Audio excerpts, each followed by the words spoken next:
Praise the Lord. இயேசு கிறிஸ்துவின் இனிய நாமத்தில் உங்களை வாழ்த்துகிறேன். அப்போஸ்தலர் 17வது அதிகாரம் 32, 34 வசனங்கள். அப்போஸ்தலர் 17, 32, 34 வசனங்கள். மரித்தோரின் உயிர்த்தெழுதலை குறித்து அவர்கள் கேட்ட பொழுது சிலர் இகழ்ந்தார்கள். சிலர், நீ சொல்லுகிறதை இன்னொரு வேளை கேட்போம் என்றார்கள். சிலர் அவனை பற்றி கொண்டு விசுவாசிகளானார்கள். கர்த்தருடைய பரிசுத்த நாமத்திற்கு மகிமை உண்டாவதாக. அத்தேனே பட்டணத்தில் அப்போஸ்தலனாகிய பவுல் போய் கர்த்தருடைய வார்த்தையை அறிவிக்கிறான். கிறிஸ்துவை குறித்து, அவர் மரித்ததை குறித்து, அவருடைய உயிர்த்தெழுதலை குறித்து அவன் தெரிவித்த போது அதை கேட்ட கூட்டத்தாரில் 3 விதமாய் மாறின கூட்டத்தார் உண்டு. ஒன்று, இகழ்ந்தார்கள், பரியாசம் பண்ணினார்கள். 2, இனியொரு வேளை கேட்போம் என்று சொல்லி விட்டுவிட்டார்கள். 3, விசுவாசிகளானார்கள். அவனை பற்றி கொண்டு, அவன் சொன்ன சுவிசேஷத்தை பற்றி கொண்டு, கிறிஸ்துவை பற்றி கொண்டு விசுவாசிகளானார்கள். இந்த காலை வேளையில் இதை கேட்கிற ஒவ்வொரு இடத்திலும் நான் கேட்கிற ஒரு கேள்வி, நாம் எந்த கூட்டத்தாராக இருக்கிறோம்? கர்த்தருடைய வார்த்தை நம்மை நோக்கி வரும்போது நாம் இந்த 3இல் ஏதாவது ஒரு கூட்டத்தில் தான் இருப்போம். ஒன்று, இகழ்வோம். யார் இகழுவார்கள்? அந்த வார்த்தையை விசுவாசியாதவர்கள் இகழுவார்கள். அந்த வார்த்தை மேல் நம்பிக்கை இல்லாதவர்கள் இகழுவார்கள். எவ்வீரு இயேசு கிறிஸ்துவை அழைத்து கொண்டு வருகிறான் தன் வீட்டிற்கு, தன் மகளை குணமாக்க.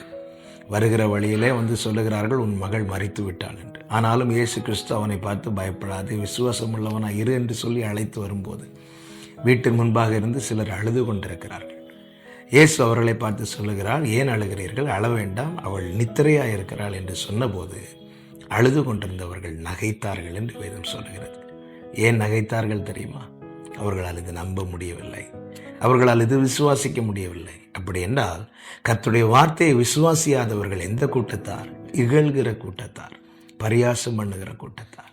வார்த்தையை விசுவாசிக்கல, அதனால ஜனங்கள் என்ன செய்தார்கள்? இகழ்ந்தார்கள். 2வது ஒரு கூட்டத்தார் இங்கே சொல்லப்பட்டிருக்கிறது, இனியொரு வேளை கேட்போம் என்று சொல்லுகிற கூட்டத்தார். அவர்கள் யார் தெரியுமா? இம்மைக்கான காரியங்களை பற்றி கொண்டு அதை விட மனதில்லாதிருக்கிறவர்கள். இப்பொழுது சுவிசேஷத்தை ஏற்றுக்கொள்ள அவர்களுக்கு மனமில்லாதிருக்கிறது.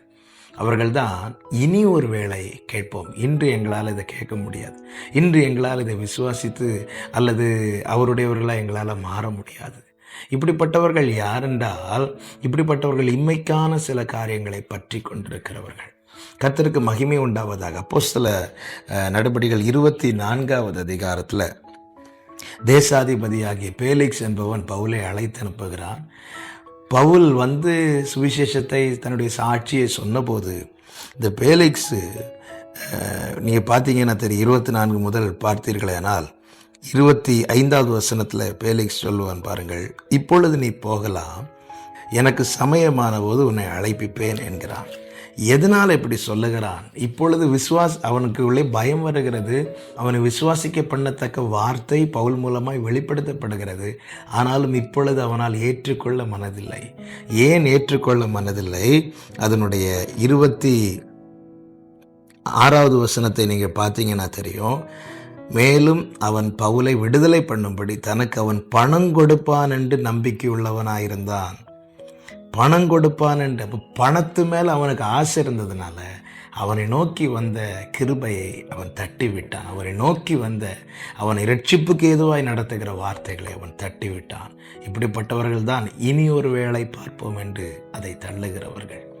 ஆனால் 27வது வசனத்தில் என்ன சொல்லப்பட்டிருக்கிறது? 2 வருஷம் சென்ற பின்பு பேலிக்ஸ் என்பவனுக்கு பதிலாய் பொர்க்கியு பெஸ்து தேசாதிபதியாக வந்தான். நல்ல கவனமாக கேளுங்க. இனியொரு வேளை என்று சொல்லி கொண்டிருந்தானே, இனியொரு வேளை பேலிக்ஸுக்கு கொடுக்கப்படவில்லை. தேவன் தருகிற தருணத்தை பயன்படுத்த வேண்டும். இந்த காலை வேளையில் இந்த சத்தத்தை கேட்கிற அன்பு சகோதரா, சகோதரி, ரட்சிப்பின் நாள் இது, கிருபையின் காலம் இது. இந்த நாளை நீ தட்டிவிட்டு இனி ஒரு நாள், இனி ஒரு வேளை என்று தள்ளாதே. இனி ஒரு காலம் கொடுக்கப்படாமல் கூட இருக்கலாம். சிலர் இகழ்ந்தார்கள், சிலர் இனி ஒரு வேளை கேட்போம் என்று தள்ளிவிட்டார்கள். ஆனால் சிலர் அவனை பற்றி கொண்டு விசுவாசிகளானார்கள். அவர்கள் கிறிஸ்துவனுடையவர்கள். அவர்கள் நித்தியத்துக்கு சொந்தமாய் மாற்றப்பட்டவர்கள். நீங்கள் எந்த கூட்டத்தார்? சிந்தியுங்கள். கர்த்தர் உங்களை ஆசீர்வதிப்பாராக. இரக்கமுள்ள தேவனே, பரிசுத்த பிதாவே, நன்றி நிறைந்த இருதயத்தோடு உம்மை நாங்கள் துதிக்கிறோம். ஆண்டவரே, நீர் வெளிப்படுத்தின நல்ல வார்த்தைகளுக்காய் ஸ்தோத்திரம். உம்மை பற்றி கொண்டு விசுவாசிக்கிற கூட்டத்தாராய், விசுவாச மார்க்கத்தாராய், உம்முடையவர்களாய் காணப்பட ஒவ்வொருவருக்கு கிருபை செய்யும். ஆண்டவரே, வார்த்தை மேல் நம்பிக்கை இல்லாமல் இகழுகிற கூட்டத்தில் யாரும் இருக்கக்கூடாது. இனி ஒரு வேளை கேட்போம் என்று நாட்களை, தருணங்களை தட்டி போடுகிற, அலட்சியம் பண்ணுகிற கூட்டமாய் ஒருவர் இருக்கக்கூடாது. மாறாக உம்மை பற்றி கொண்டு உம்மை விசுவாசிக்கிற கூட்டமாய் காணப்பட எங்கள் ஒவ்வொருவருக்கு கிருபை செய்யும். இயேசு கிறிஸ்துவின் நாமத்தில் பிதாவே, ஆமென்.